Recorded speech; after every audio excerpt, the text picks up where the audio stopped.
ఇప్పుడు నా వెనక చూస్తున్నారు కదా, రామ మందిరం ఏదైతే అయోధ్యలో నిర్మించబోతున్నారో జనవరి 22న ఓపెన్ అవ్వబోతుందో ఆ టెంపుల్ యొక్క నమూనా అనమాట. ఒక చిన్న టెంప్లెట్ ఇక్కడ పెట్టున్నారు.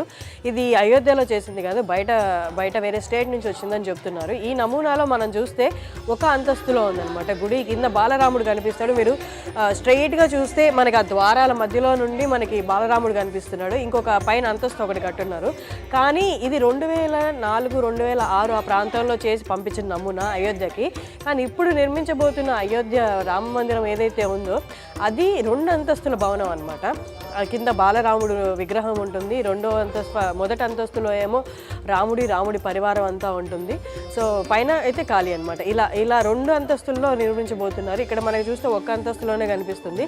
ఇది కేవలం ఒక నమూనా. అండ్ ఇది 2004-06 ప్రాంతంలో చేసింది కాబట్టి ఇది జస్ట్ ఒక బ్లూ ప్రింట్ లాగా అనమాట. మనకి ఎలా ఉండబోతుందో అనేది.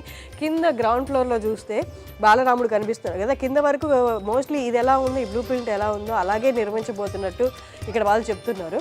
ఒక్కసారి క్లోజప్ లుక్లో చూద్దామండి.